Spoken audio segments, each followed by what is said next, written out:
the secret to my abs, okay? So these are my abs. I know you can't see them. I wanted to talk to you about the real truth of it. And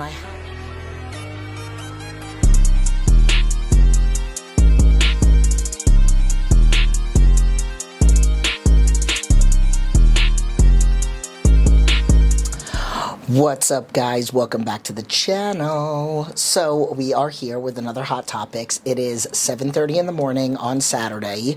It is not too hot out. I have been putting off doing this video because I'm in the hot tub and it's 110 degrees. So I decided to do this morning because I have a little extra time. My girlfriend's competing today. But I'm actually going to do two videos. I'm going to break it up. And the first one I'm going to talk about is an article that I wrote, The Secret to My Abs. Okay? So these are my abs. I know you can't see them. I wanted to talk to you about the real truth of it. And I have talked about this before. I did a video probably about 13 years ago about this. And it is not about how many crunches you could do. I teach people this all the time. There's no such thing as spot reduction, so you can't just train your triceps. For all the girls that have like the bye-bye arms, you can't just train your triceps and think that it's going to get tighter. Granted, yes, you put on lean muscle tissue and everything. This does this to me every time, and just like the last video, it is right up there. Okay, so you can't just train one specific area, but you can tighten up that area. Let's just say if you have like loose skin or whatnot, building muscle is going to help with the elasticity of the skin, yes. But when it comes to the abs, it is going to be a combination of learning how to activate your core, doing some real basic exercises. I don't train my core where like I do like a full-on core workout. I used to, and I haven't done this in a while, but I used to do like 5 to 10 minutes of a few core exercises before I do cardio. Kind of get those hormones flowing, happy hormones, get the heart rate elevated a little bit, so it's just constant movement. I go from one exercise to the next exercise to the next, and then boom, just jump right on my stairs. Then I used to, after I hurt my back, I used to do a core exercises. Sometimes in the beginning of my workout, I had a whole day where I did like core and then some like PT style stuff like sled drags, stuff that was designed specifically for my back, my glutes, like everything. So I would do things like bird dogs, plank, prone iso abs, reverse crunches, and then reverse hyperextensions, which is an exercise that I recently put in a video that I don't know if I did it with Victoria, and then at the end of the video I taught about this exercise, but I have done a video on this before on this channel. You might even be able to type in core training and then it'll come up, but wait for this next one. Basically what I did was, in this article that I wrote for this magazine, it's called The Influencer. If you follow me on Instagram, I have posted about it before. It's the same company that made my calendar, that makes all my merchandise. So if somebody wants to buy and actually all the information is in the description. Somebody wants to buy a calendar, right now it's on sale because we're halfway through the year. More than halfway through the year. If you want to buy, let's say, a mug or a mouse pad or a keychain, you can, with some of the pictures that are uploaded, that are on there. So you get to choose the picture and then choose the merchandise. So so basically, what I talked about in this article that's run by the same guy in the magazine, what I talked about is the secret to my abs, and about how it's really about, number one, learning how to breathe through your diaphragm. So when you have really good core control, and I teach people about how you do this. Okay, so when you're doing like a prone iso abs, right now I'm flexing, I'm breathing through my diaphragm, so I'm able to talk to you normal and I'm flexing my abs. Okay. but I'm not like sucking in. So a lot of the times when people do like a prone iso abs and they just hold, they don't hold properly. You want to think that you're bearing down. Like if you have kids, like you're, for the women, obviously, like you're pushing out a baby. If you're somebody who hasn't had kids or a guy, it's like you're taking a poop, okay? So that's what you kind of would like to think of. And that's how you breathe. Also, your abs and your glutes are connected in reference to how they protect your lower back. So when you're doing an exercise like that, you tuck your hips under, keep your glutes tight, keep your abs tight, and in a prone iso abs, you should be able to hold that for as long as possible, okay?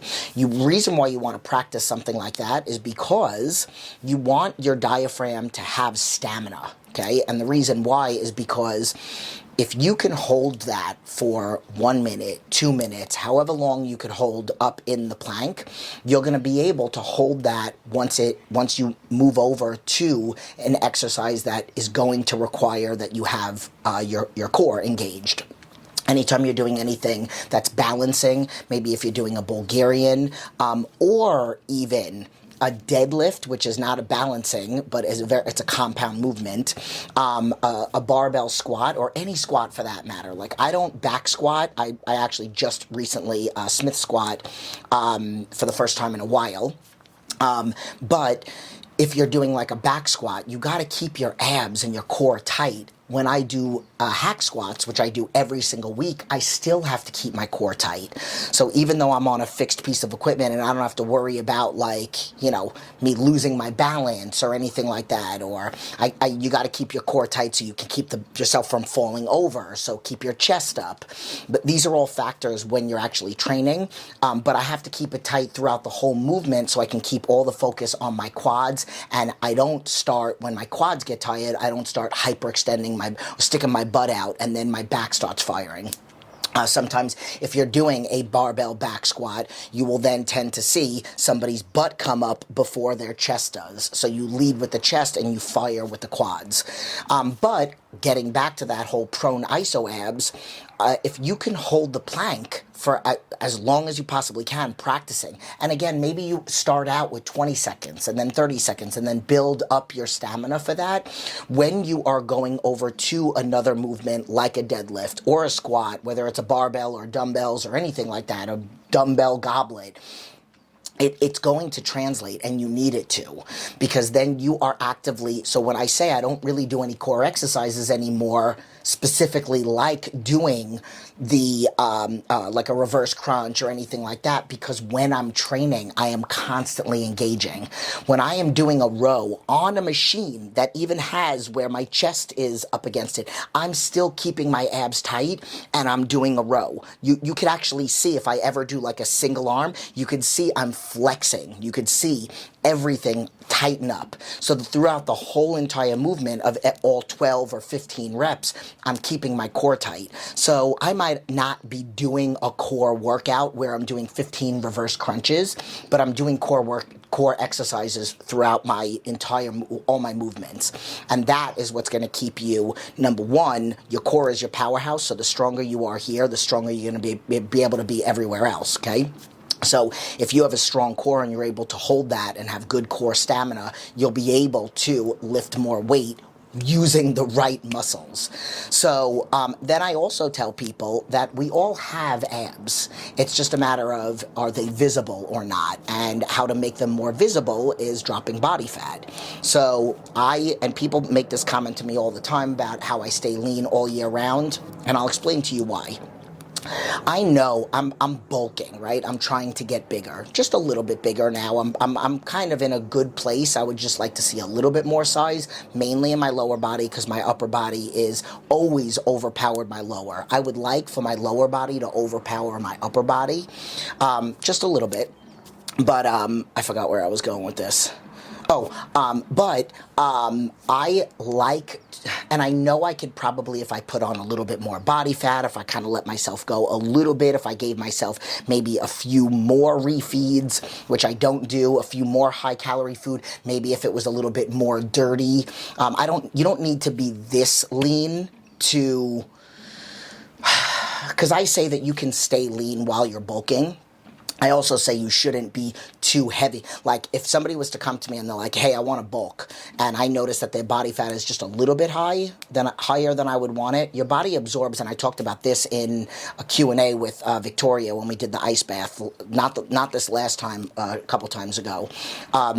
Your bodies are more absorbent of the nutrients when you're at a certain body fat. You become more insulin resistant as opposed to insulin sensitive when your body fat is higher. So then you tend to then store more fat as opposed to using those nutrients to build lean muscle tissue. So when somebody comes to me and they're like, hey, I do want to get bigger, I might say, let's do a little bit of a cut and then we bulk. And you can bulk and put on size. Yes, you do need to be in a surplus, but I think that I believe, and I'm proof of that you can stay lean throughout the process. It just might take a little bit longer. I'm sure, again, if I put on a little bit of body fat, I'd put on a little bit of weight quicker, but I like to stay this lean for this reason. I love this. Okay, and if you watched my video about me being retired and how I'm never going to compete again, I love this process. I never loved it because I couldn't wait to get on the stage. I love this. I love seeing what my body is capable of. I love seeing what's going to happen to me after I do this with my meals or after Andy does this with my meals. I love the process. And I'm a coach, so those of you that know, you can go to the description and look up my Jenna Geary website, and I can help you get into the best shape ever. I have people that look like they could potentially start to compete, but I just don't put anybody on stage. So if somebody's interested in coaching, you would go to my coach. I would refer you to Andy. But if you are a lifestyle person that just wants to get in the best shape possible, even if you're a guy that wants to put on more lean muscle, I can help you with that. But I love the process, and I try to get clients to enjoy the process, to love the journey, to celebrate milestones, right? For me to be able to do that, I need to feel good in my skin. I need to feel confident. I need to feel sexy. I need to, I want to be able to walk around the gym in a half top and a pair of shorts. I don't want to feel like I need to cover myself up because I'm feeling self-conscious, because that affects my performance. I know that if I was to feel self-conscious, that it would affect my performance. So that's why I like to stay this lean. Because again, it gets me, it keeps me in a place where I can enjoy the process, enjoy the way that I look through it, make content for you guys and like the way that I look in the videos. And again, it's just for me about enjoying what happens and how I progress and seeing my progression. And for me, I don't care. It's not about like, oh, I need to be at this weight by this time. Somebody asked me recently, they were like, do you have like a goal and a time frame for it? Not really. And I think sometimes it's good to have a goal and a time frame, but then don't be so like rigid and set on that, because especially when it comes to anything, like I had a guy that lost a guy and a girl that lost 150 and 160 pounds in 6 months and 7 months. Then I had another person that lost 100 pounds in 9 months. Then another person that lost 130 plus pounds in like a year. So like everybody's process is different, and with me and my Crohn's and on and off competing, I've been bulking for 8 years. And when I started bulking, I was 135 and I'm 169. But they say the process is 1 pound, 1 to 2 tops pound a month of putting on muscle. So of 8 years times 12 months, I should be bigger. But I've dieted, I've done shows. I did a show 7 years ago, 6 years ago, 5 years ago, and then I stopped competing, and then I competed last year in September and November, and then now I'm done. So there were some cuts there. So then it wasn't about me being in a surplus. I was in a deficit because I was trying to get lean for a show. So whatever. The point of this video is, you will see abs when you are dieting and when you are losing body fat. And then when it comes to core exercises, you don't have to get all crazy about them. I will also say very heavy weight bearing exercises, can tend to make your stomach stick out. I do deadlifts, stiff-legged deadlifts and deadlifts. However, you know, traditional deadlifts and like doing powerlifting is not going to make your waist smaller. It's actually going to make it a little bit bigger. You want to be careful with very heavy weight, like those machines where like you stack in the pin and you're doing crunches. Your abs are like a muscle like everything else in your body. So if you train them for hypertrophy, they're going to gain in size. You know what I mean? And do you want your ab? No, most people just want to have nice flat abs. They don't want them to start sticking out and growing. It's just going to be about, you know, the focusing on the goal, what you have. Everything that you do is purposeful. Everything that I do is purposeful. So what I do with a purpose to get me to what I want to get to. So, you know, again, I wear my waist trainer. I swear by that. You know, you saw 135 to 169. That's how much weight I've put on, but my waist has gotten smaller. And it's because of core training, and it's because of wearing the waist trainer. I wear the waist trainer for every single cardio workout that I do, and for most of my training sessions. When I was competing, I didn't wear it as much. And I know that's going to sound weird, but I didn't wear it as much for training because when you're posing on stage, and this could be for any competitor, when you're posing on stage, people tend to lose their abs in between transitions. So let's just say they might do their front pose, and then when they go to turn, they kind of let their abs go, and then, or like guys that are doing bodybuilding, they're getting ready to go into like a side chest, and they stick their abs out. So for me, I didn't want to lose my core. I didn't want to lose my abs. I didn't want to release. So I made it a point to not wear the waist trainer, because the waist trainer does force you to engage your core. It forces you to engage your abs. And it's keeping it tight for you. So, and that's why I've used it as a weight belt instead of actually using a weight belt.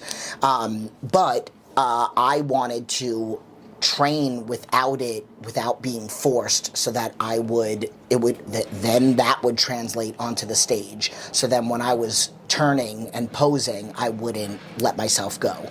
I know that has nothing to do with the average person that is not competing. I do have people on here that don't compete, a lot of lifestyle people, and I do have a lot of bodybuilders that follow me. So I do want to cater to everybody. So again, I just wanted to make this video for you guys when it comes to the abs and the secret to my abs. And I will also say one of the things that is the true secret to my abs is I've had abs since I was in high school, and it's because I was a little bit of a rebel. So for me, it's like you tell me that I can't do something and I want to do it more. So in my school, they told me we weren't allowed to wear half shirts, but I would wear them anyway, and then I would wear like a flannel. Yes, I said a flannel on top, and then every chance I got, I would keep my flannel open, and I would always be flexing my abs. So I'm sitting here right now, and I'm actively just flexing. I'm sucking in my stomach. So again, it's like that core is actively being fired. So I'm constantly exercising my abs, exercising my core. I didn't do a lot of crunches. Even when I first got certified 23 years ago, you know, it's not like I started doing more abs and more crunches and all these crazy different exercises. You can do leg raises. You just want to make sure that you know how to activate, and I know this is totally going off on a tangent, but like you want to make sure that you're lifting with your abs and not with your hip flexors, because then it turns into like thighs and hip flexors as opposed to like an ab exercise. You should actively see your abs crunching, moving, even though you're hanging. But whatever. So I hope you guys like this video. If there is anybody that's interested in getting some abs, dropping body fat, putting on a little bit of lean muscle tissue, or just losing weight, again, I just had one of my clients posted on her story that she's a year into coaching with me, and she's 130 something pounds down. So I primarily work with lifestyle people. I do not really work with bodybuilders. I do have a couple guys, like I said, that want to bodybuild, a couple girls that want to put on size, but